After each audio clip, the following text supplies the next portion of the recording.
Long ago, when the world was bright and full of stories, an evil wizard gained the power to touch the face of God. Narrativa, goddess of stories and weaver of our world, banished him to the void, but not before he stole a piece of her divine essence. With this newfound power, the wizard lay a dread curse upon all the world, the Glyph Purge, which struck from the minds of all mortals the knowledge of how to read and write. Now, all that stand between the Isle of Meotia and an age of endless ignorance are the bards, who tell stories of distant lands, exotic creatures, and brave heroes. This is one such tale. Hello and welcome to Challenge Rating Zero, the latest and greatest Dungeons & Dragons podcast to hit the internet airwaves. I am Sam, your Dungeon Master, and I am joined as always by my longtime friends and adventuring companions. Hello, I'm Brian, and I play Hektor the Gatekeeper. Hi, I'm Beth, and I play Rilla Longshadow. Hey there, I'm Alex, and I play Ruger Firehide. And last but not least, we have the man who calls himself Michael, but who we call Parker. Michael Parker playing the druid Zurabak. Say hi, Parker. Hi, Parker. Fantastic. We are joined once again for a tale of epic, terribly violent, and vengeful fantasy. We are continuing the incredible battle here in Giant's Rest, the home of Hektor the Gatekeeper. When last we left our heroes, Hektor, Rilla, Zurabak, and the lawman Ruger Firehide were in Giant's Rest, pursuing the next ingredient they need to cast the spell to fix the Glyph Purge and save the world, the skull of a giant. While in Giant's Rest, they were ambushed by their old nemesis Varix, Hand of the Void, and two of his priests, Void Gazers, able to tear holes in the very fabric of reality and bring the void into the mortal realm. Our heroes did battle with Varix and these priests, slaying them, all the while Rilla was far away, having been rebuffed by her dearest friends and done some pretty severe emotional damage. Rilla was warned of the danger by the diviner, who was always keeping a watchful eye and was able to communicate through her protagonist badge. And Rilla streaked like a bolt of lightning back to the courtyard. All the while, our heroes did terrible battle with Varix. Varix slew Trapjaw, the leader of the Circle of the Serpent. He knocked out the father of Hektor the Gatekeeper and chief of the Gatekeeper clan, Rufus. He knocked out Talon, chief of security for the Circle of the Serpent, before Ruger and Hektor and Zurabak could come together to slay him. Unfortunately, the moment that Varix Hand of the Void was cut down, his still beating heart clenched in the fist of our raging barbarian, Hektor the Gatekeeper. His soul ran into the large void spike that has steadily been growing in the courtyard outside of the keep of the chief of the Gatekeeper clan. It is now a 10-foot obsidian spike that rises to the heavens and has drawn down dark clouds swirling in a funnel towards its peak. The very last thing that happened is that Rilla returned to this fracas, drawing behind her one of the three giant skeletons that are currently raging through the town of Giant's Rest, slaying civilians on a warpath to feed more souls of the dead into this void spike. So, we join our heroes in the thick of battle here at the top of the 9th round of combat since we've started this little fracas. We have Zurabak, Hektor, and Ruger inside the dining hall of the chief's keep. They are standing over the body of Varix Hand of the Void. Ruger's just been brought back from the brink of death with a healing potion, as has Rufus, the chief of the Gatekeeper clan. Rilla is out in the courtyard with the stricken Anthony Geist and this giant void spike. There are gatekeepers running all around trying to get a handle on the situation. And we start at the top of the order with Rilla Longshadow. Rilla, you are in the form of a copper dragon. You are flitting on your leathery wings around this courtyard, and around you is fucking pandemonium. The void spike with its roiling surface the faces of the dead pressing up against its slick membrane, is towering in the middle of this courtyard, drawing down a storm which has darkened the skies to nearly nightfall. There is a funnel cloud coming down from the heavens, and you have lured one of the 3 giant skeletons, clad in ancient armor, wielding an enormous morning star, into this courtyard after you. You see the stricken Anthony Geist on the ground, fretting.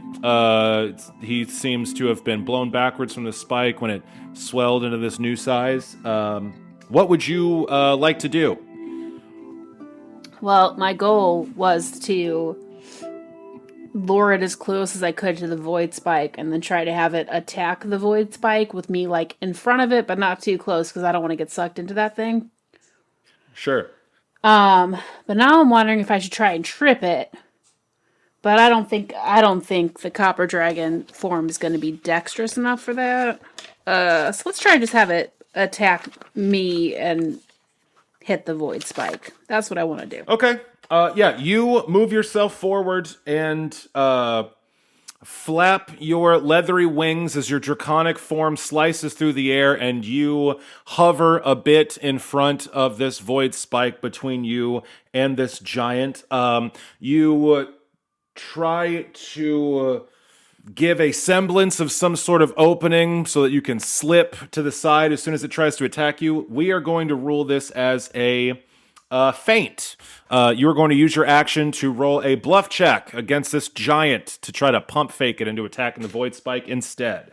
All right. And thankfully, my charisma doesn't change, and I can use my normal amount of skill points for that. So, 1 sec while I roll. Okay. Well, I got a 17 on that bluff check. That's pretty good. Let's see. I'm going to roll for this idiot. Oh my god. Yeah.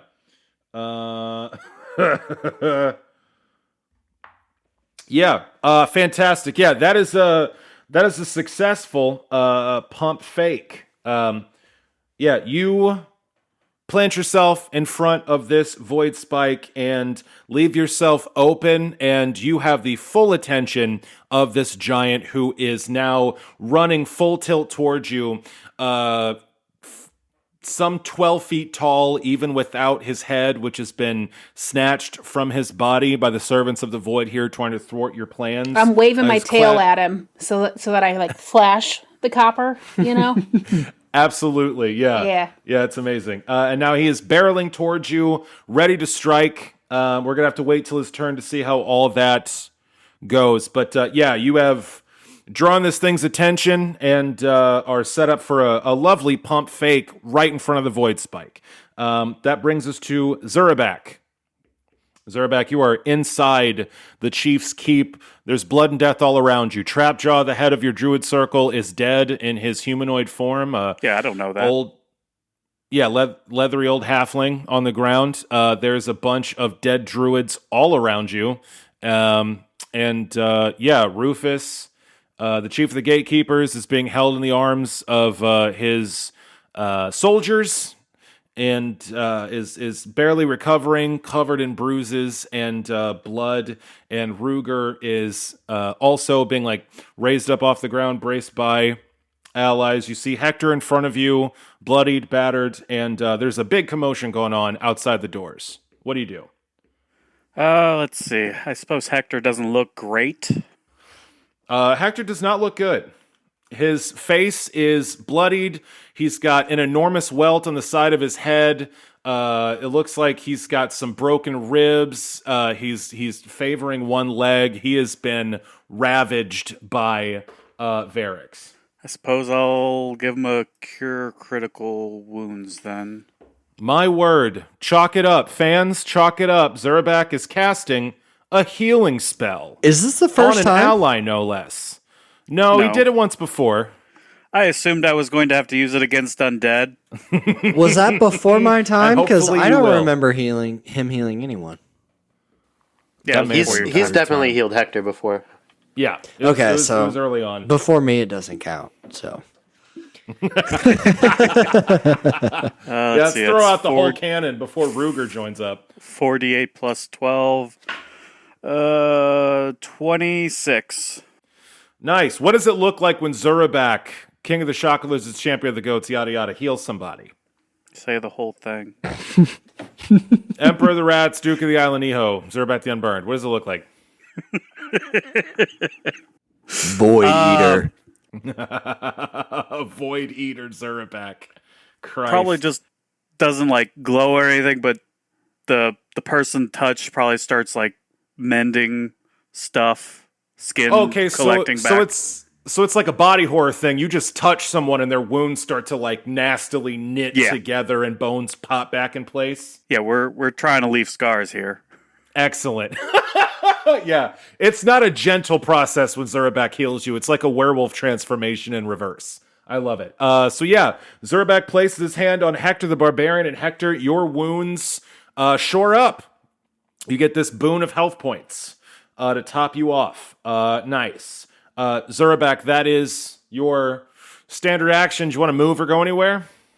So, what are we doing here? Anyone? Okay. Ruger, you're conscious. Am I? I'm in a semi-conscious state, having just arisen from near death like 3 seconds ago. All right. Rufus is like, I'll take this one. I think there's some kind of spike of pure black evil just outside the doors here, and it's gonna eat my entire fucking town. So I don't know if you can help with that or what your deal is. That light is so bright. Oh my god. Yeah. I ate the last one. I think it's someone else's turn. To remind the listeners, just real quick, because I haven't set up this tableau, I don't think, well enough. Zurabak, you are wearing your white spike armor. You currently have bat wings sprouting from your back, and your obsidian spear has a daylight spell on it, which is spilling light all over this goddamn hall. Just wanted to get that out there. Forgot to mention that. Yeah, I'm an eyesore, like normal. And what? I'm sorry. What did you say? Yeah, I ate the last one. It's someone else's turn. Okay. We're gonna move on. Not it. It is. I say as I pick myself off the floor and, I don't know, probably tuck a couple of my own teeth into my pockets. That's going to bring us to Snake's turn. Snake is outside and slithers into the doors to the keep to be next to Zurabak, I assume.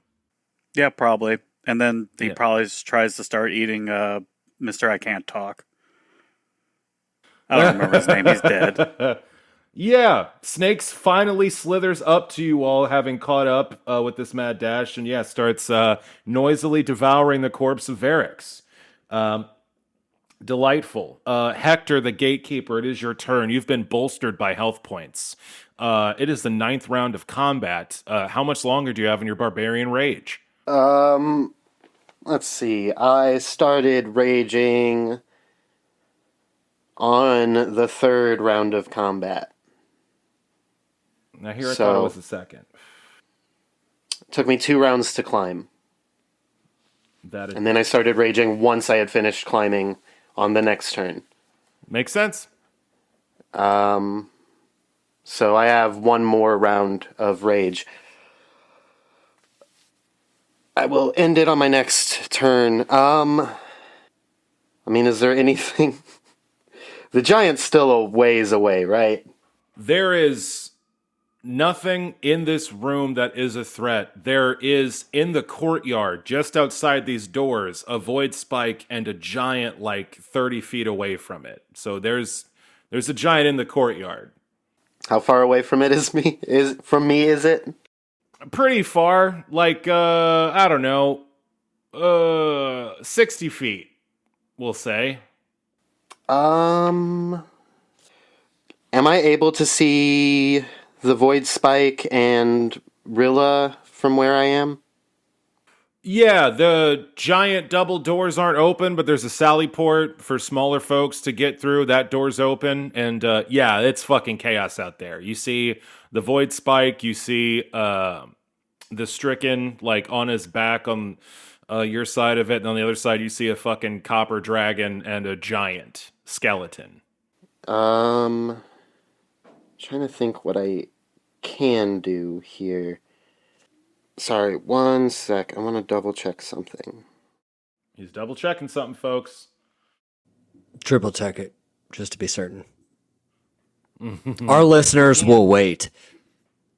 Or we'll edit out the... I'll cut all this out. I was going to say, we'll just edit out the pause. Huh, a headless giant can't hear, can it? I would say no, it can't. Cool. Well, no, it can't. Yeah. Shit, I got nothing. I move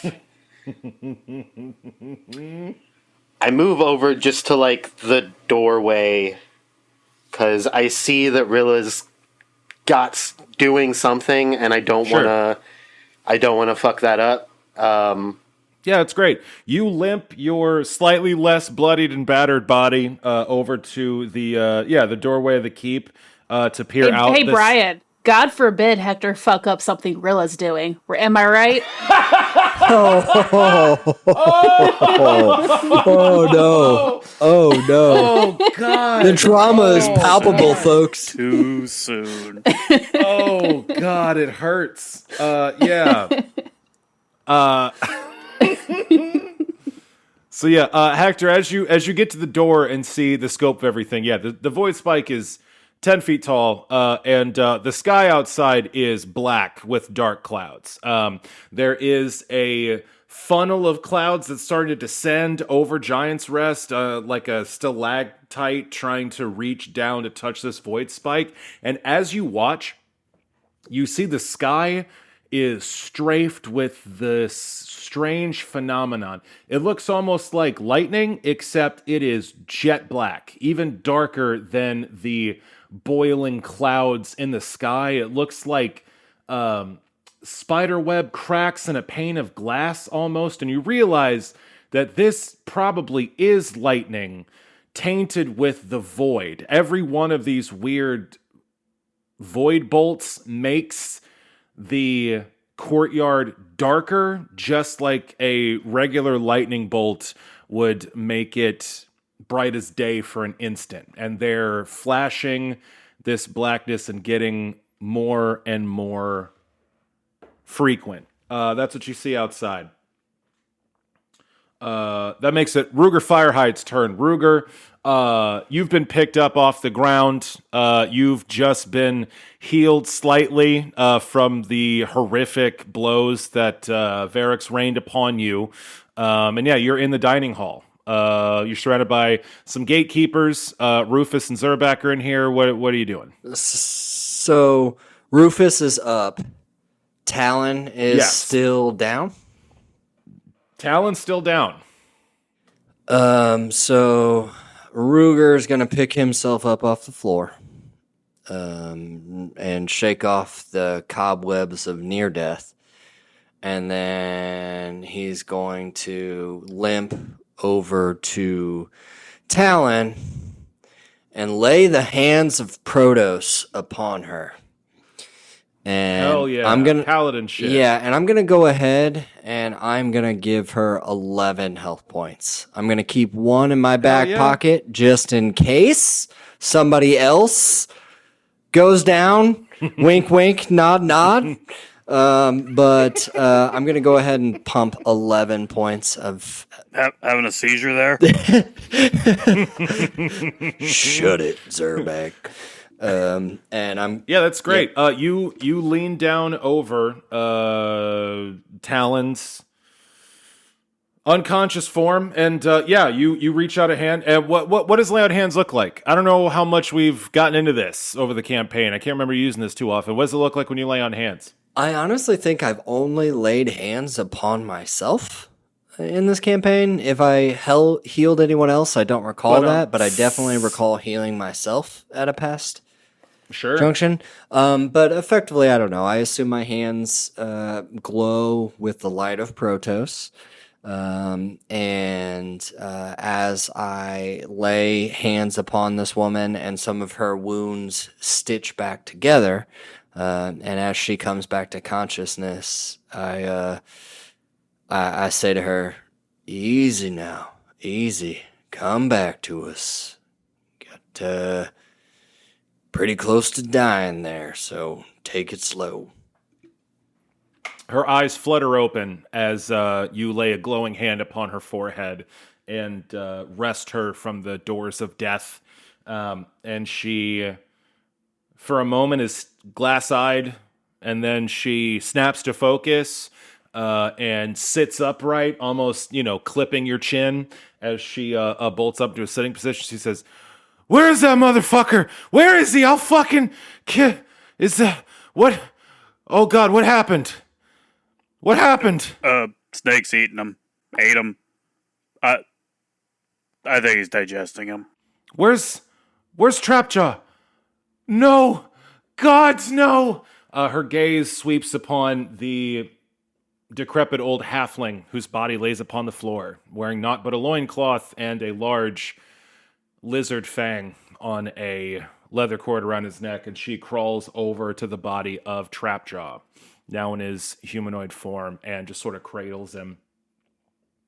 And says, "I am going to kill every one of these void-blasted sons of bitches. I swear it."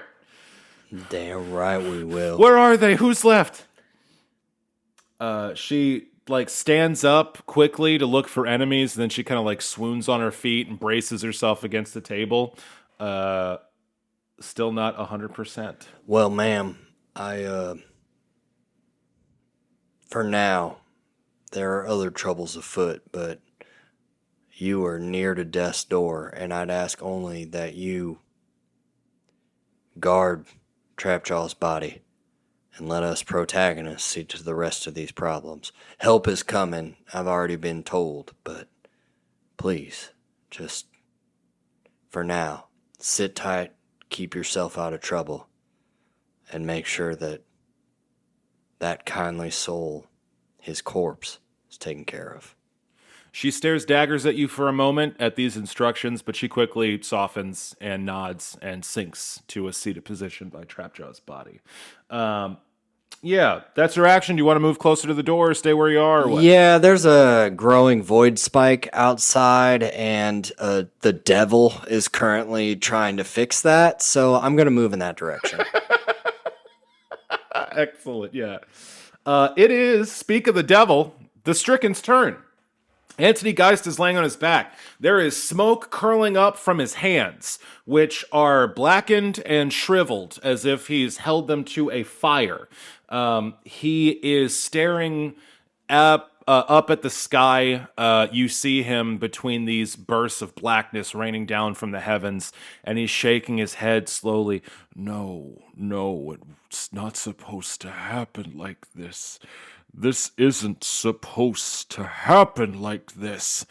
And he slowly sits up and looks at the void spike, and he says, "I should be able to close this. I am the void, the darkness beyond the stars. This body, this God's damn body." And he starts ripping at his shirt with his ruined hands. And he stares up at the sky and says, "Are you happy? Are you happy, Narrativa? Happy to make me powerless to fix what I've broken?" And he just freaks out. God, I love it. I just love it so much. For multiple reasons. Narratively juicy, and also, yes, motherfucker, you broke the world. Bear some consequences. For sure. Yeah, he's definitely, rolling that boulder up that hill. That is gonna make it the gatekeeper's turn. There is now a whole unit of a dozen gatekeepers around Rufus. They surround him. They move him deeper into the keep. Rufus is protesting a little bit like, no, I have to be here. I have to, but they're not having any of it. He just almost fucking died. So they spirit him away to his chambers deeper into the keep. The rest of the gatekeepers you see in the courtyard are giving this void spike a wide berth. They don't know what the fuck's happening. They all look completely terrified, just horrified faces staring up at the heavens. Some have dropped to their knees, dropping their weapons, completely full of despair, not knowing what the fuck is happening. That is the gatekeeper's turn, which brings us to the bad guys. So there are two big skeletons out in the city still. They are going to work slamming their enormous black iron morning stars into the ground, and you can assume slaying gatekeepers with every swing. These strings of silvery smoke are rising up over the rooftops to arc and feed this void spike, the souls of the dead channeling into this hole in reality, making it grow. But one is in this courtyard, and Rilla is acting as bait and flashing her copper scales to get this thing's attention, and it rages forward, raising its weapon in its hands, and it does not beat your bluff check. Congratulations, Rilla. This thing, you're able to step just out of the way just at the last minute, and this thing's enormous morning star smashes into the cobbles right next to the void spike. Half of its morning star passes through this jet black membrane as it smashes the cobblestones underneath the spike, sending up giant chips of rock and dust in a cloud around it. And when it pulls back half of its morning star, the head of it is just fucking gone. Like it's been smoothly cut with an impossibly sharp blade. But the void spike does ripple from the force of this impact. It definitely seems to have been affected by that. It is just as this blow lands that those of you that have not cut off your protagonist badges, so Hektor and Ruger, because Zurabak's not wearing one, Rilla turned hers off. Hektor and Ruger, you two hear through your protagonist badges, which jolt slightly and glow faintly, you hear the voice of the diviner. You hear, Hektor, Ruger, I am so glad that you two are both still alive. The reinforcements we have sent have arrived just outside the city. They are making their way through now. There's a group of runners, armed and armored, and there is a small handful of knights of the Order of the Quill. They're going to make their way in. I see that the giants are raging through the city. What are your orders? What should we have them do? Is Hektor a full-on rage monster still? I believe Hektor's still raging, yes. Yes. So he can't, can he not, he can't answer, right? Well, let's just say talk, this is, right? this communication's in your heads. It's fine. So he's screaming in theirs. Got it. Yeah. Okay, good stuff. Ooh, sorry, Matt. Apologize. Yeah. A little bit of wave spikes there. Ruger, you are the ranking knight. You're a scrivener. What orders do you have for the men? Should they focus on trying to slay those giants? Should we have them evacuate the civilians? What should we have them do? Well, I'll be honest, Diviner. Things ain't looking good for these protagonists. I just got picked up off the ground near dead, and Hektor's bleeding from too many wounds to count, and hell, I don't even know where Rilla is. And there's a void spike in the middle of this city, and it's growing by the minute. We need to bring down those skeletons, and we need to bring them down fast. And I'm just not sure us protagonists have the firepower in us to deal with it. So if you can start directing them towards the nearest skeleton, we're going to need all the help we can get. But all that to say... The void spike... Go ahead. The void spike is absorbing the dead. Keep people from dying. Protect the civilians. Evacuate the city. Village. Hektor's right. Get them out of here. Get them out fast. We'll deal with the skeletons, even if it kills us all. It shall be done. I'll give out orders directly. I warn you, if we start removing their targets, it is likely they will find others. Good. It will be the most enticing. Well, that's just how it's got to be. Get the people out of the way. We cannot, and I cannot state this, we cannot let this void spike get any bigger. I understand. I shall give the orders immediately. And, Ruger, one more thing. I was troubled by some of the things that Varric said when you were engaging him in combat, but one thing stood out in particular. He said that he and those two priests were not the only ones who had come to the city. I worry there may be other priests, other servants of the void out there, even with the skeletons. I know you are wary, but if you can use your skills to find them, it might be advantageous. I shall have the runners and the knights clear any innocents from the path of those giants immediately. Best of luck to you, protagonists. Diviner, we'll do our best to ferret out any other priests that may be hiding in this city. But I'll be honest with you. The prospects here look grim. So if us protagonists, if we don't make it out of this, please make sure that we do everything to stand against the Lord Deceiver. Her reach seems limitless, but we have to stop her. I promise you that, Firehide. I promise you that. Diviner out. I spit a little blood out of my mouth onto the ground and narratively make my way towards the growing void spike.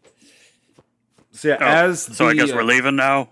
Okay. No, we're still in initiative order. Everyone shut up. Narratively, damn it.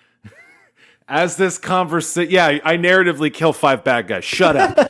As this conversation, as conversation ends and the diviner delivers your message, you hear radiating through the buildings out past the gate of the courtyard, war horns blaring, and the cries of men-at-arms and the thunder of hooves crashing.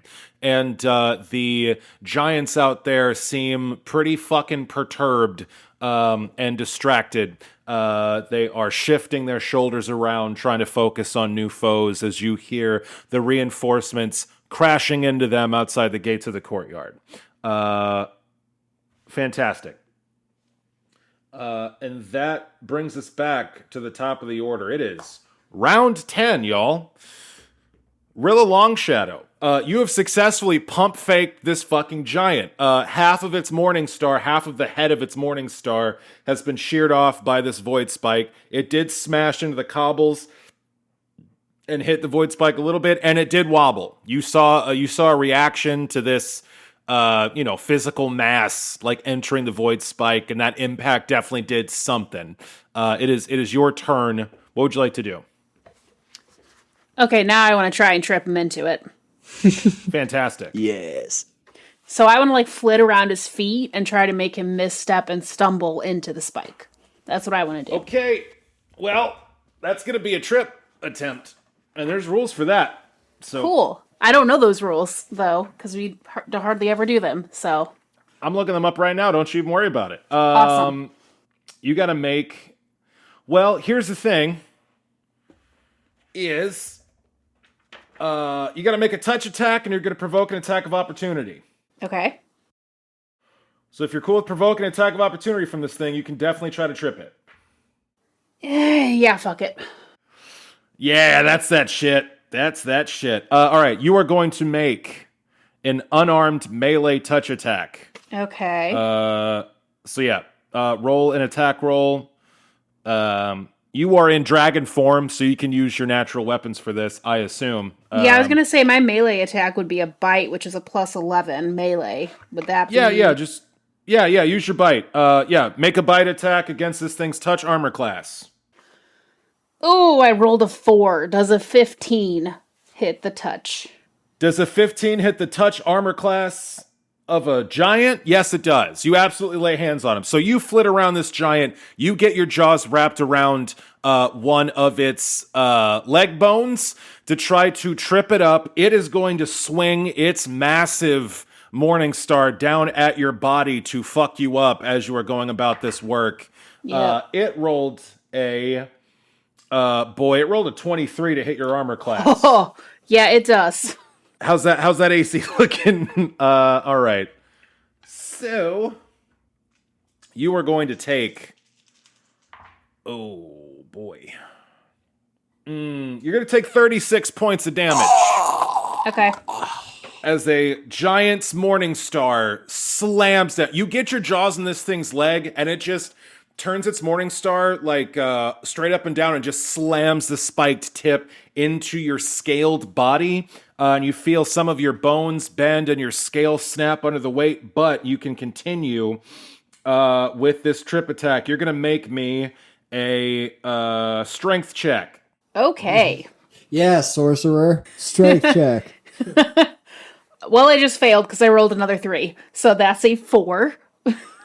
4 altogether? Yep. Does that not Alrighty. change because she's a dragon? It does, but I am a copper dragon and I am very young. I'm a small dragon, so my strength is only a +1. What'd you get all day? 4. I got a 4, dude. 4? Okay. Yeah. Well, this giant rolled a 3, but it's a giant, so that equals like fucking Big numbers. that equals like 15. So Yeah. Okay, yeah, well, that took like most of my health, so I definitely can't do that again, but I tried before I guess fly away. So yeah, if you were tripping can certainly work if you were in perhaps more powerful form. But yeah, so you lunge forward, wrap your jaws around this thing's leg, and it just pins you to the ground with its Morning Star, just bashing your back, chipping scales off of you, and you try to wrestle this thing to falling over, and it unfortunately is able to stay upright. Its massive form, hard to leverage. it's wild to me that that's a strength thing, because I feel like what I'm trying to do is like dexterous. Like I'm trying to, you know what I mean? But if that's the rules, that's the rules. It's just, it's interesting that it's strength focused. Yeah, I mean, that's kind of how this thing's, all this shit works in like 3.5. If you want to bull rush, it's strength. If you want to trip, it's strength. You can get feats to like give you bonuses, but yeah, it's all about big, muscly things slapping each other around. But yeah, so that is what happens.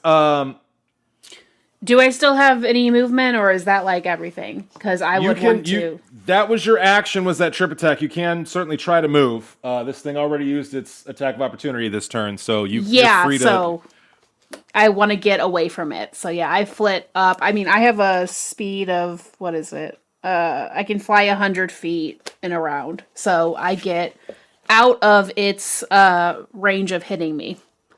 Fly up. Sweet. Yeah, you fly up like fucking, I don't know, 30 feet. Excellent. So you fly upwards out of its reach as this attempt to trip unfortunately does not take. But this thing's still right next to the void spike, and it sort of like leans its shoulders back, still focused on you, like it's going to try to reach up and grab you. That is going to make it Zurabak's turn. Yeah, guess we're moving towards the door. Excellent. Yeah, you move towards the door and you see the chaotic scene I described before. There's a copper dragon flying around a giant that just got hit pretty fucking bad. The stricken is wailing at the heavens, but you do hear war horns. It sounds like the cavalry's arrived. You want to do anything? Not particularly.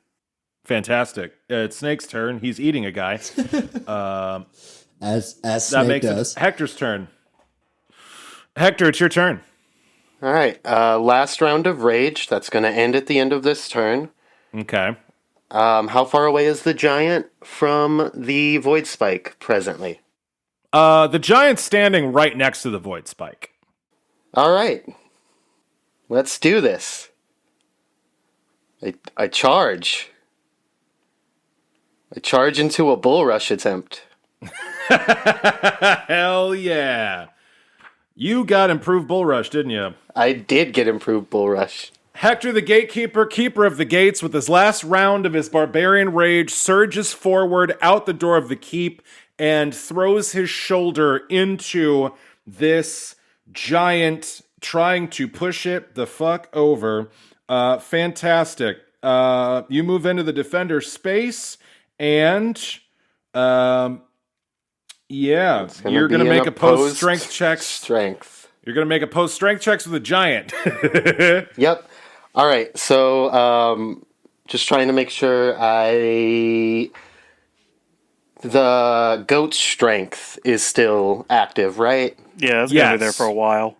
And so that's a +2 for me? +4 strength, +2 modifier, yeah. Okay. Mm-hmm. So, and then with my rage, that's +8.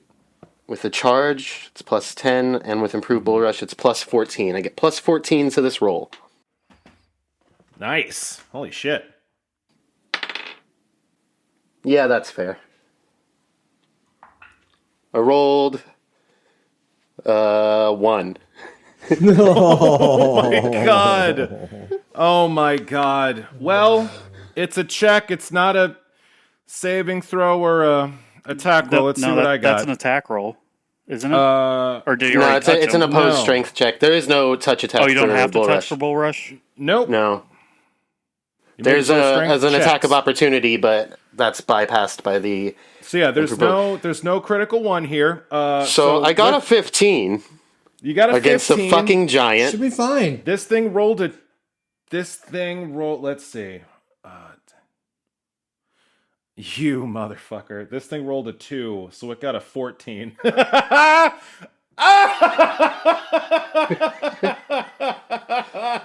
off. Oh my god. I can push him 5 feet then. You push him 5 feet. So yeah, Hector comes screaming out of the keep, launched like a projectile, human meat missile, and thoughtlessly screaming a war cry, still dripping blood and probably holding Varrix's heart, throws himself. You catapult yourself, driving your shoulder into the knee of this giant as it's like its shoulders are tilted up and it's like grasping with its long bony fingers at this copper dragon that's flitting around it, not paying attention to you. And yeah, it falls heavily over into the void spike.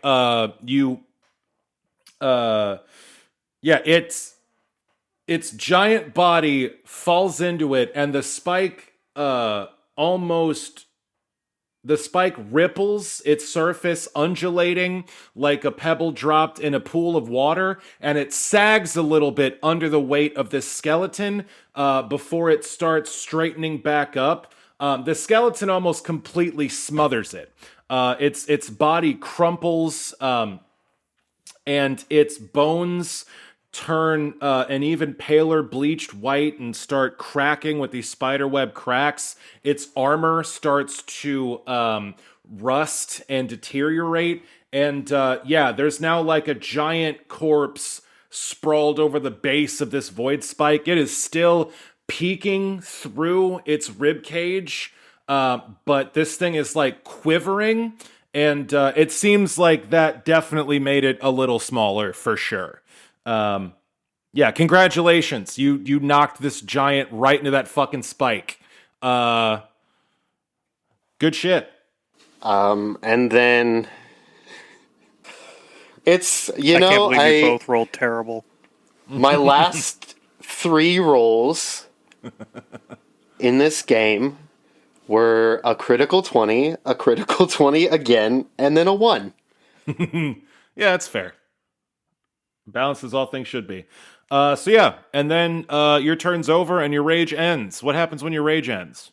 When my rage ends, I go down to 10 hit points only because of the cure critical from Zurabak. I would otherwise have been full dead. Fantastic. At negative 16. But I have 10 hit points left. I am also now fatigued, which means now I go to a negative 2 to strength and dexterity, and I can no longer run. Fantastic.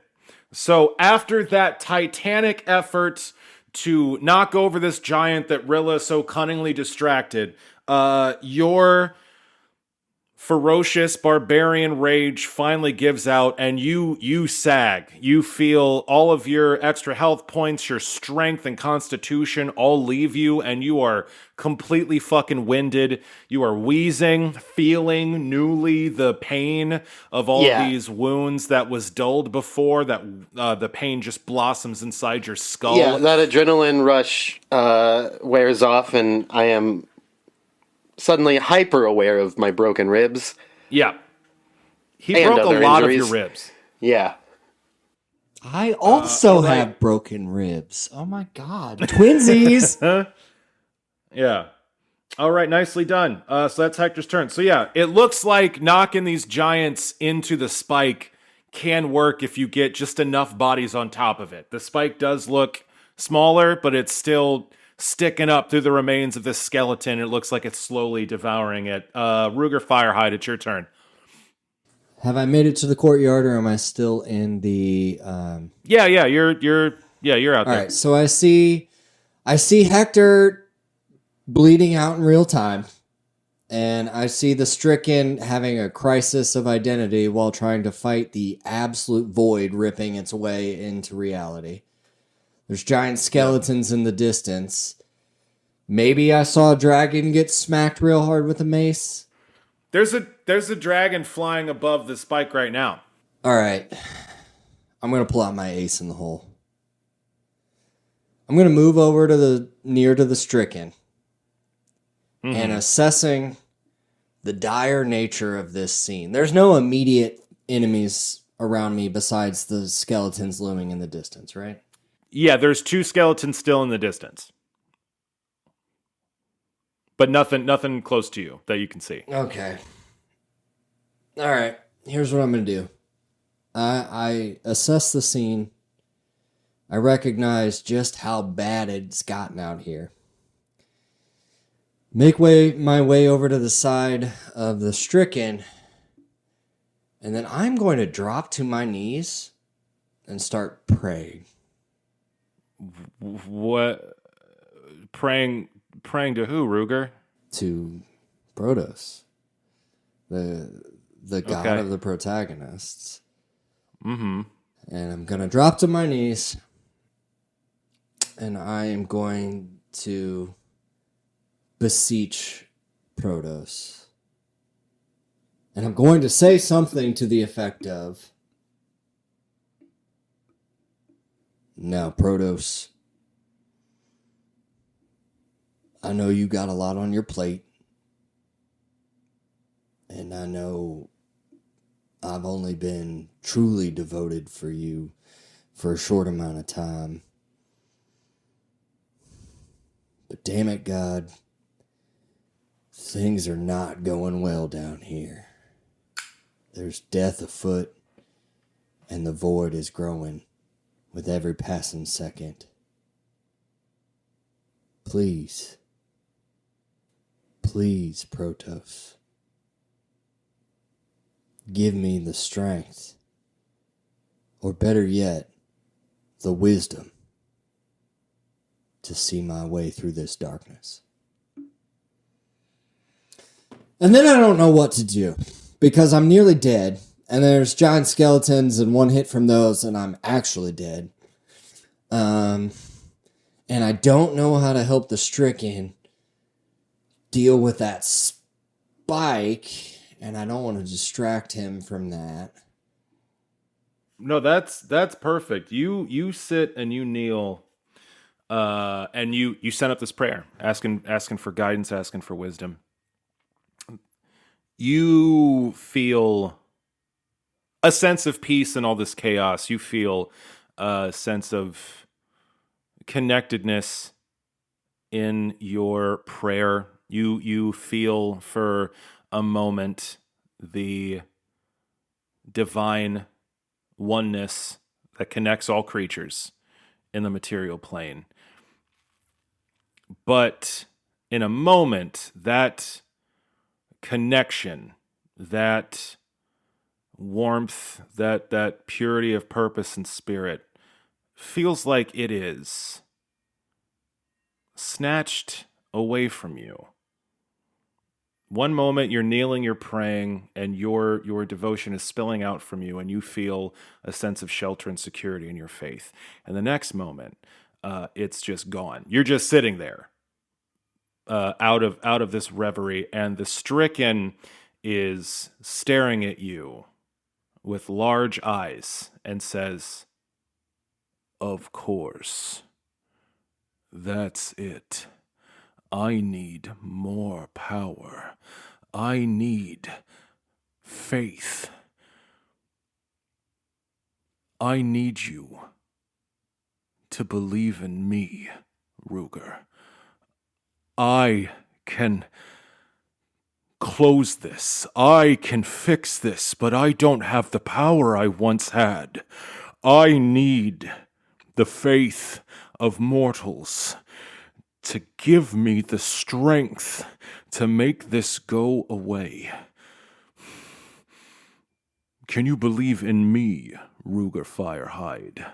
I who picked you for this task. I who set your feet upon this path. Can you believe in me, Ruger?" Anthony Geist, if there's anything I believe in, it's you.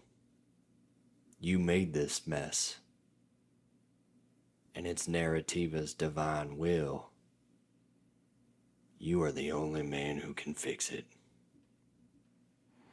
As these words leave your lips, the stricken's head is thrown backwards. His face is contorted with this almost rapturous smile. His eyes shine out this darkness in two cones firing out of his skull. His hair is tousled by a wind even more violent than the one gusting above your head. And as you watch him, his hair goes from ghostly white and starts from the roots to ooze into an oily black.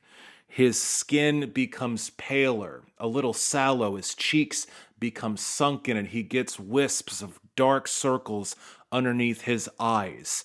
And in the next moment, he snaps his head backwards and says, in a voice that is reverberating with every syllable, "That should be more than enough." I rise from my knees and stand behind the stricken as he's squared off against this towering void spike. And I lay my hand upon his shoulder, and I just let out a deep sigh of relief because I know he's got it. It is now the stricken's turn. He's going to look around at all this chaos, and he's going to say, he's going to look up at the dragon flitting above him. He's going to say, "Rilla, you had the right idea. We're going to have to smother this thing even more before I can close it for good. We're going to need to lure those other two giants here to the courtyard and, well, introduce them to the void spike. Hektor, do what you can to lead your people and bring them here. Zurabak, can you Knock a giant over? Why? Just give it a shot. It'll be fun. And he holds his hands out. The stricken turns back to the void spike and holds his hands out, and his hands are still blackened and curling smoke, but he's flexing them and moving them as if they're completely unharmed. Like flakes of his skin are coming off like ash, and he holds them out towards the void spike, and the thing visibly quivers and shrinks a couple inches. The faces roiling on its surface become a little less defined and move a little less frequently, and some of those black bolts of void lightning fire off farther up into the heavens and farther away from the ground where you're standing. That's going to bring it to the bad guy's turn. There is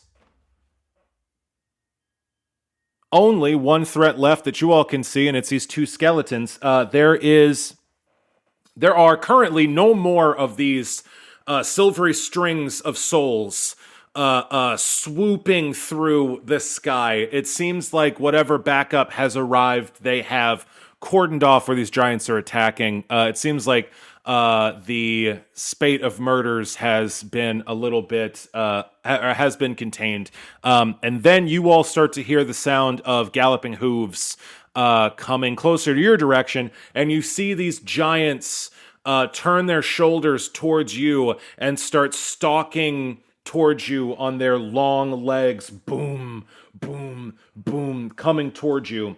Rilla Longshadow, it's your turn. Welp. Hektor stole my cool move. That was a setup and an alley-oop. That was an assist. Hektor got an assist. That was your tactic and your shit. Yeah, I could move him 5 feet. I was only able to move him. That only worked because you got him all the way there. Yeah, no, it doesn't matter yet again. It doesn't matter. Okay. Come on now. Beth is already, Rilla is already upset with Hektor.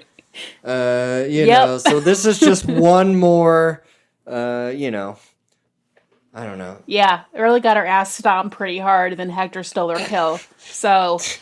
What is this, fucking Call of Duty? Don't give me that shit. Stole my kill. It's a collaborative storytelling game. It's not collaborative anymore, Samuel. The collaboration stopped. Did you not see that? So Rilla's the villain now. Not Zurabak. Got it. Well, she'll have to turn into a scarier monster first, but we'll see. Rilla, it is your turn. What would you like to do? I mean, my honest answer is nothing. I'm flying high in the sky, and I lost roughly 2/3 of my health in one hit. So, yeah. And there's skeletons down there, right? But like... Yeah. I don't think Rilla's going to do anything this round. Okay. Just to remind you of the layout.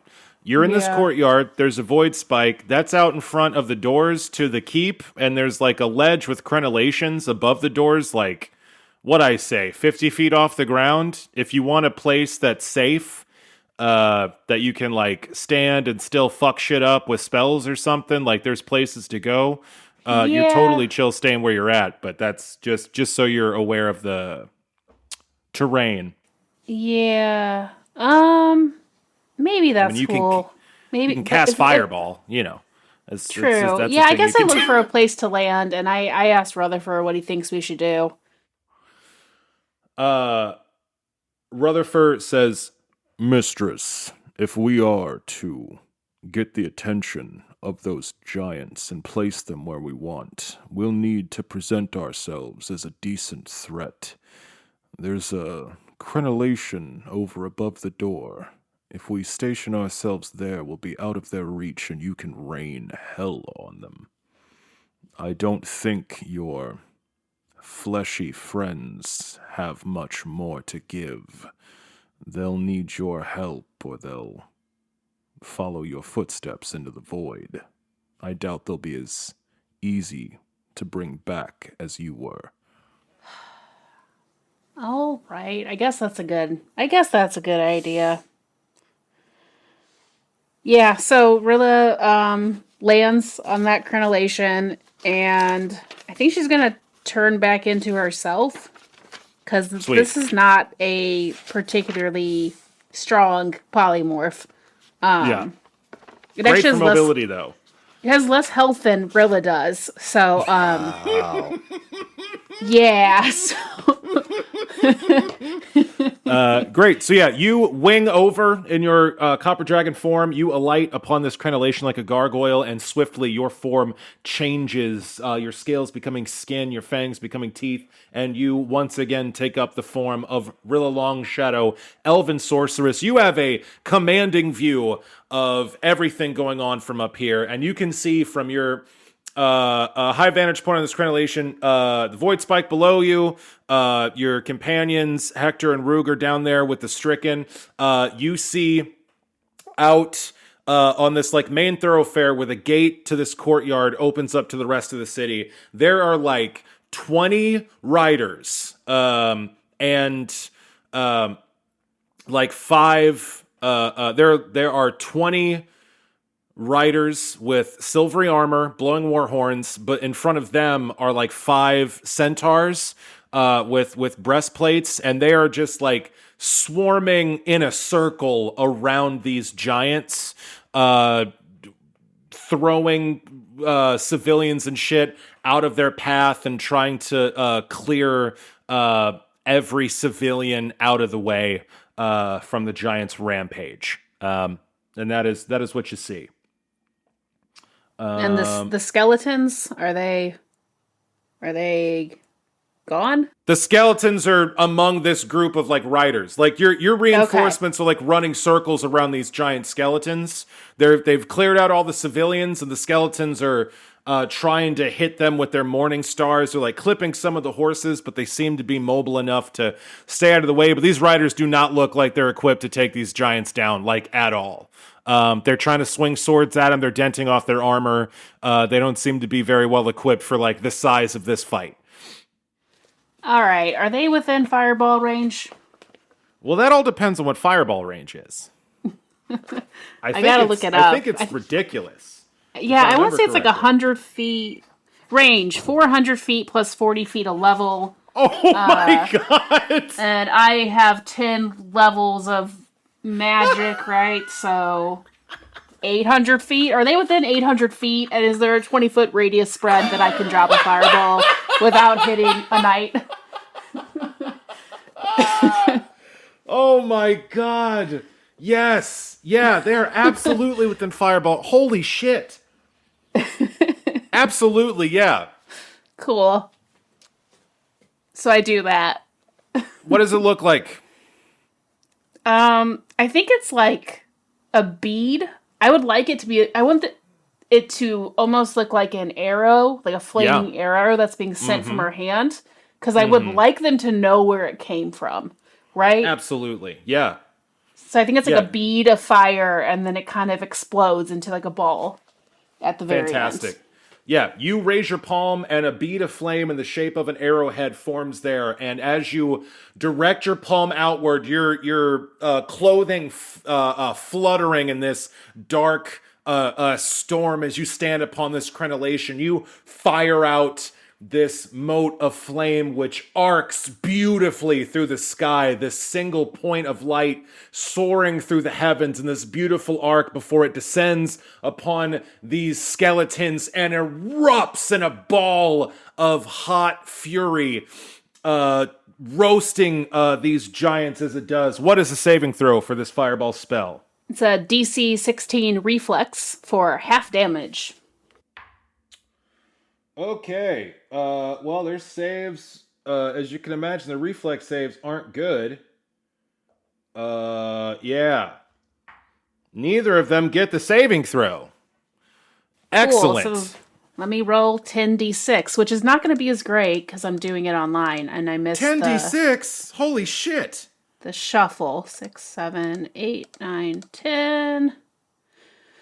Oh, 31 points of fire damage. 31? God, holy shit!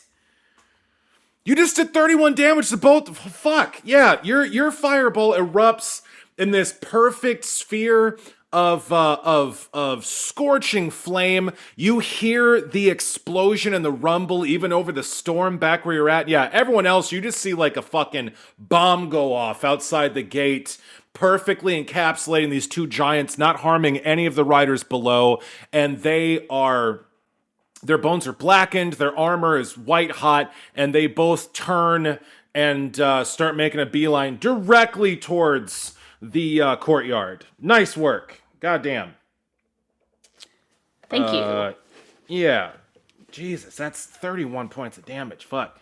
I rolled a lot of ones and twos also, but yes. Excellent. That's going to bring us to Zurabak's turn. Oh, Zurabak, pick up the skeleton. Oh, Zurabak, eat the void spike. Oh, Zurabak, pick up after yourself.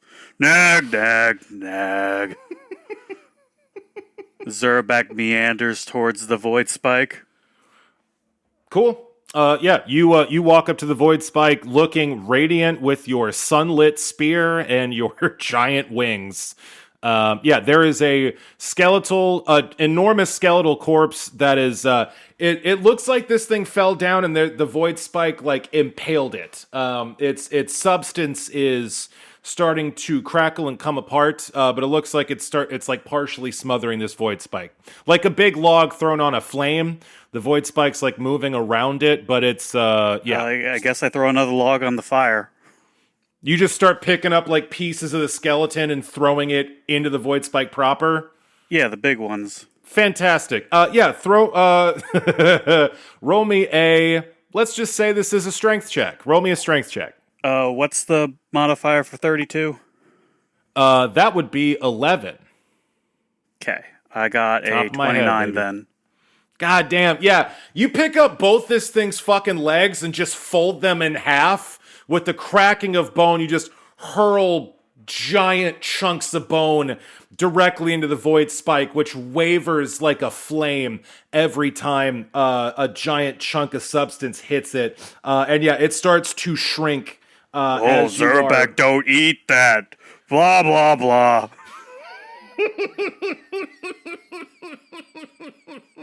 Oh, Zurabak, we've got to save the people. That makes it Snake's turn. What does Snake do? He probably meanders out, noticing I left his meal. Yeah, Snake slowly slithers out with Varix inside of his gut and stands next to Zurabak. Hector the Gatekeeper, Keeper of the Gates. Rilla is just alighted upon the crenellation above the door to your father's keep and blew the fuck up. Two of those skeletons out there. Zurabak's throwing logs in the fire, so to speak. What do you do? How far away are the skeletons? They are still like 500 feet out. They're far. Okay. But they're coming your way. Hector starts to hobble back towards the doorway and Father, Talon, you need to get your people out of here. It's time. We must evacuate the gates. Rufus struggles past the group of gatekeepers that are like trying to pin him to his throne far back in the hall. And he says, "Evacuate the gates, son. This is our home. That we earned this place with our blood. Our ancestors fought everything to keep it. I'm not going to let these sons of bitches run the gatekeepers at a giant's rest." Talon pipes up at that. She's cradling the body of Trapjaw and looks up at Rufus and says, "That's not what you said before. You promised our people you would lead us through the north. Look at the forces arrayed against us. If you stay here, you'll die. And if we try to go forward without your help, we'll die too. I don't want to admit it, but we need each other." Father, there are other gates that need keeping. I've got this one. Me and my protagonists. But we need the gatekeepers and the Circle of the Serpent to survive. They need someone to lead them. Talon looks at you and says, "What do you know about what the Circle needs?" I don't know what the Circle needs, but I know that this realm needs the Circle. Survive. That's all I ask. Talon looks over at your father, Rufus, and says, "I am going to get my people out of here before we're all slaughtered by whatever the fuck this is. We were almost about to make a deal. However this shakes out, my people will be on the other side of the pass. If you don't meet us there, then you're nothing but a lying lowlander." And she turns into a bald eagle. She looks at the body of Trapjaw there on the ground, and with her beak takes the necklace from around his neck and looks at you with a piercing gaze, and then flies off through one of the windows here in the hall to go back to her people, who have all been kept down in the pass with Zurabak Jr. Your father, Rufus, says, Son, being a leader means making hard choices. It means staring into the face of death and not forgetting who you are and what you're about. But I've never seen anything like this in my life, and I'm not afraid to admit I'm terrified. You know more about this than me. Are you telling me we have to go now? Yes. I need to know you're safe. And our people needs someone to lead them out of here.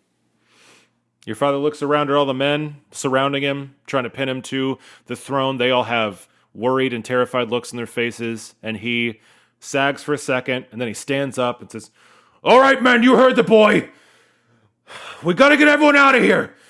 Start going to the homes on the outer edge of the town. Set up stations to collect all the stragglers. We're gonna start moving into the high pass where they can't reach us. We'll circle back around." And he just starts barking orders to all the people, and they surge out of side passages all around the keep, grabbing up equipment and supplies, and they start streaming out of the building, your father with them to go collect the rest of the gatekeepers. Nice. Ruger Firehide. Yes. You are standing with your hand on the stricken shoulder. His hair is now an oily black. His skin is pale and sallow, but he seems to stand strong. His arms are out, and you can barely see ripples in the air between him and this void spike, which is starting to visibly shrink. He looks up at you and says, he glances a side eye at you and says, Ruger, I won't forget this. No matter what happens next, I'll never forget this. We're going to make it through this, Anthony.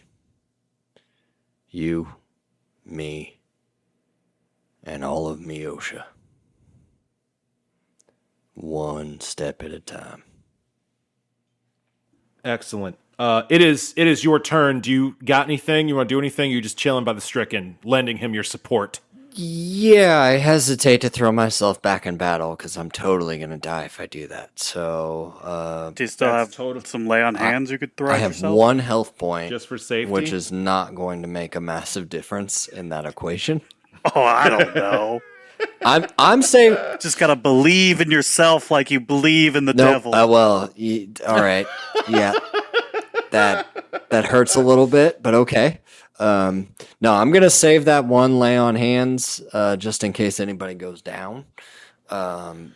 But at this point, I mean, there's nobody to save, and there's monsters that I don't immediately want to rush to go fight. And yeah, no, I'm gonna sit tight next to Anthony, and I'm gonna justify that by saying I'm staying at the ready to make sure that nobody interferes with him while he's doing the devil's work.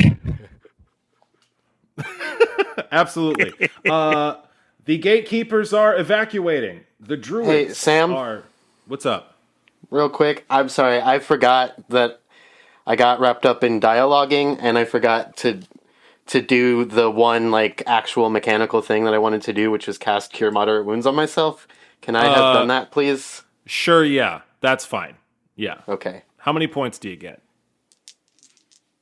let's see.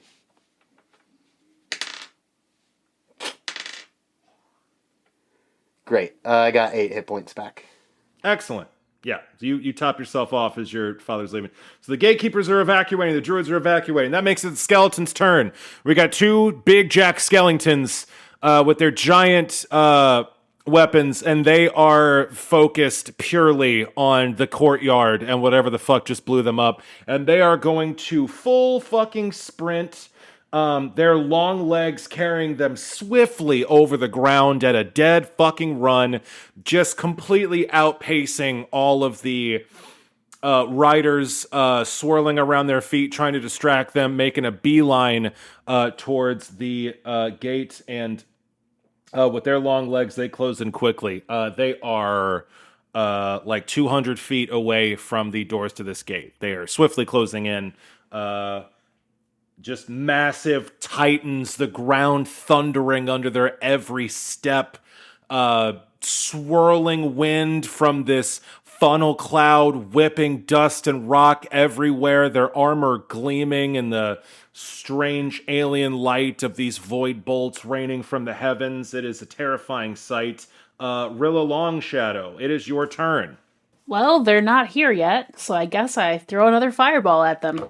Fuck yeah, you do. You're this team's howitzer. Fucking roll that shit. I mean, I need to roll that shit. Brah.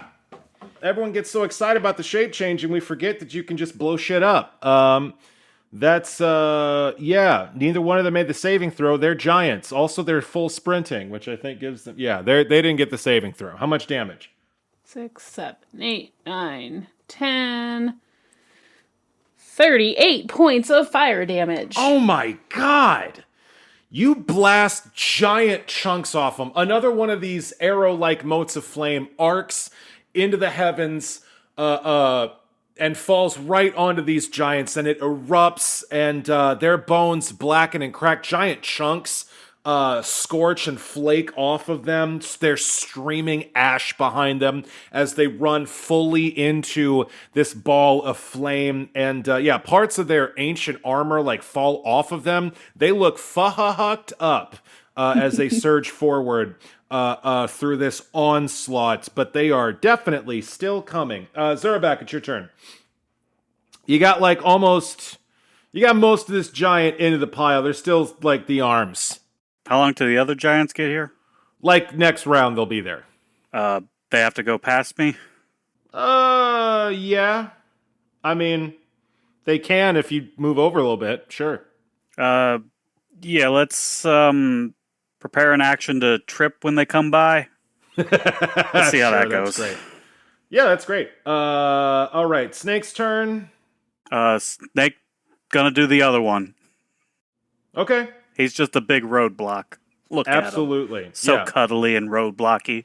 So yeah, you guys set yourself up in the path of these giants to try to trip them, while Rilla's lighting them up with fucking fireball spells to gain all their attention. And yeah, it's dark enough here that you have a solid shot of not getting their notice. Hektor the Gatekeeper, what do you got? What do I got? It's about to be two. Also, the entire time, Zurabak's still just muttering how an awful idea this is, and how they keep telling him to do things. Yeah, no, there's two skeletons the size of houses just running directly at you, and like that's the plan. It's pretty shit. What do you got, Hektor? Okay, is there something not far away from the void spike, but notably, I pull out, I have a 50-foot silk rope. Okay. I would like to try and find something that I could tie that off on to where I would be able to potentially pull the rope across and attempt to create a tripwire for the giants in front of the void spike. Yeah, there's a pile of rubble that's been kicked up from giants stomping around here from all the sacred or the flame strikes and shit. There's a bunch of rubble that's been carved up from the crazy fight in this courtyard. There's been void shards and explosions of magical power. There's some rubble. You can tie that around. Okay, I'm gonna attempt to do that then. Great. You tie off some rope, you head a little bit away from it, leave it slack, and then you're gonna try to yank it when they come by? Yeah, I guess if that's what I'm doing, I would like to try and, if possible, position myself hidden. Well, I don't even know, how do they even sense things? They don't have eyes or ears. Yeah, it's weird, right? All right, so you set up a rope. I suppress my aura. Great. Ruger Firehide, it's your turn. What do you got? Your friends are setting up traps to try to trip these skellies. Summon your horse. God damn it, that's a good idea. But then what? Get on your Don't horse. die. All right, so I am, perhaps for the first and only time, going to take Zurabak's advice here. And I am going to utilize one of my paladin powers, as well as one of my ranger powers, to summon my very special mount, the spectral horse. It's double special. Cole. So yeah, I honestly can't remember off the top of my head. That's a standard action to summon the horse? Or is it a full action? Yeah, I mean, you got no time. idea. Everyone's setting up traps and shit. You got time. You summon your noble steed, which materializes out of thin air before you, saddled and ready to fucking go, imbued with the powers of your ranger connection to the wilds and your paladin connection to the divine. Your beautiful jet black horse Cole appears before you, its mane shimmering and scintillating like smoke in the air. I hop on the back of Spectral Cole and I set my my battle axe, ablaze. And then I'm going to go ahead and start racing towards the nearest skeleton on the back of my horse, waving the axe above my head like a torch. Trying to gather its attention. Sweet. Excellent. Yeah, that's what I do. This is great. This is excellent. You've all set up an amazing series of traps here. So we're going to go into bullet time. Ruger Firehide, you set your torch ablaze and race forward on the back of your noble steed Cole, which bears you swiftly out in front of your companions. You pass by Zurabak and Snake, who are crouched, ready to pounce and trip these fucking giants. You pass Hektor, who has set up this rope to try to stumble these fucking giants as well, all under the watchful eye of Rilla Longshadow up in the crenellation, ready to just nuke some shit if it comes to it. And you wave your axe, and these giants, as they come bounding in, crashing through the gate that leads to this courtyard, batting it aside like nothing, they immediately pick up on you. I'm going to need you to roll me a ride check to lead them into this trap. Hold.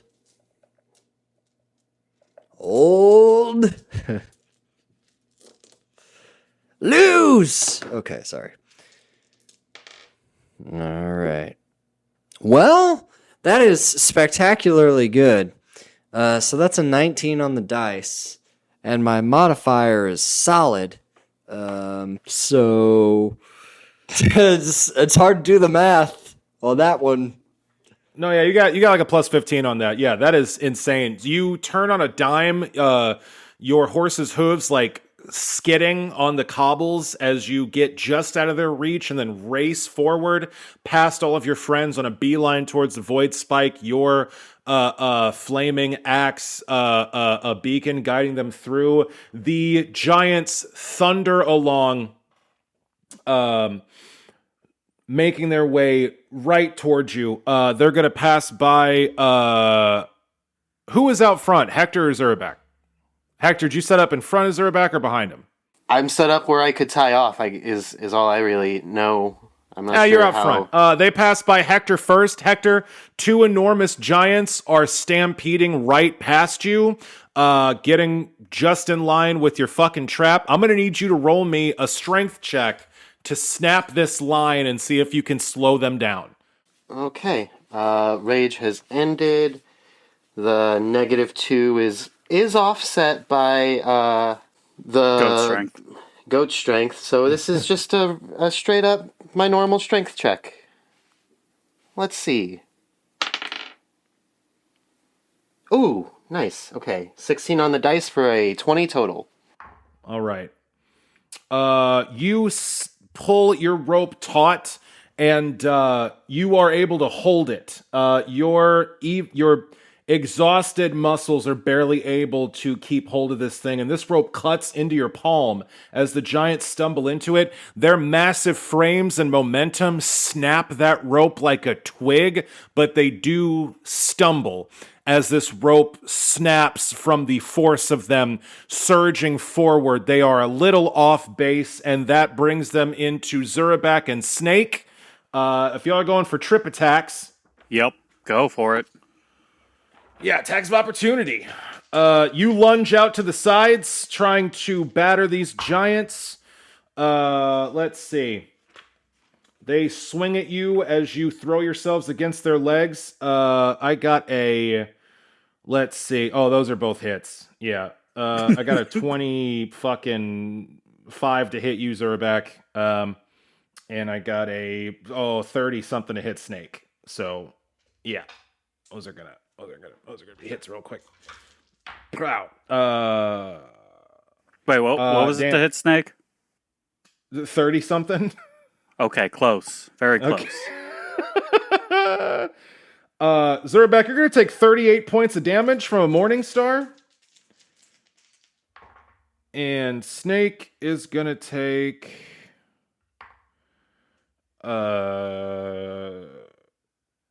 26 points of damage from a Morning Star.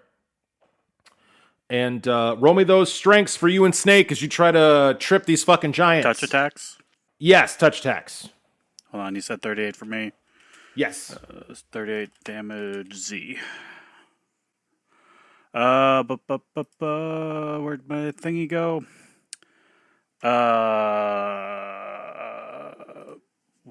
Wow, I forgot what my base attack is. Okay. Snakes is... He'll be using his bite because fuck you. Mm-hmm. +6, +8. Snake got somewhere in the 20s, and He touches. I got somewhere in the 30s for touch. You touch. Roll me some strength checks. Huh. Well, we both rolled same on the dice as 12 we rolled. Snakes comes out to... Where is your strength modifier? 4, 5, 6. Snake rolls an 18 altogether. Mm-hmm. And I... 23. All right. These skeletons come raging through this rope, getting put a little off balance from Hektor's trap. As the rope snaps, they lumber forward. You and Snake dive out from the sides. They swing their morning stars down on you, crushing you, but you wrap yourself around their fucking legs and slow them down a pace. They are still... they are off balance. They are pitching from side to side, but it seems like they are still making good progress forward, reaching out to snatch Ruger off the saddle of his horse, Rilla. They haven't fallen yet. What you got for these giants? I mean, I just keep throwing fireballs, right? Yes. Fuck yes, you do. They are going to get a severe penalty to their reflex saves because Hektor tripped them, and Zurabak and Snake are literally hanging onto their legs, being dragged across the cobbles as they reach out for Ruger. Neither of them get their fucking saving throws. Light them the fuck up. 30 more points of fire damage. Oh my god. As these skeletons are slowed by your companions, baited by Ruger, and they surge forward, you lash out with one final fireball, which streaks from your palm, and as close as they are now, this thing erupts in a ball of flame, and you can feel the heat rippling against your skin as they are blown to smithereens. The force of this blow stops them in their tracks, quavering their enormous frames, and with Zurabak and Snake holding onto their legs to guide them, they both fall like buildings, one on top of the other, directly on this fucking void spike. Their bodies engulf it completely. It shudders as they smother it beneath their massive forms, and just as they both fall with these horrendous crashes, the stricken says, "Finally! It is done!" Ah! And the remnants of this void spike that radiate out from underneath these giants oozes out from in between them in these liquid streams of void that surge upward and arc and then descend into the stricken's hands, pouring into his palms and filling him. He lifts a foot off the ground, his eyes wide, screaming until every last scrap of the void is absorbed into his body, and he falls to the ground, smoking. Giant tendrils of black smoke curling off his body, and then there is silence. The storm calms above you. The void lightning stops completely, and a chill mountain wind blows through the courtyard, pushing these dark clouds away in seconds, revealing a clear blue sky. Then Anthony Geis looks up at you all and says, I knew you all would do it. And then he falls on his face, limp. And that is where we'll end.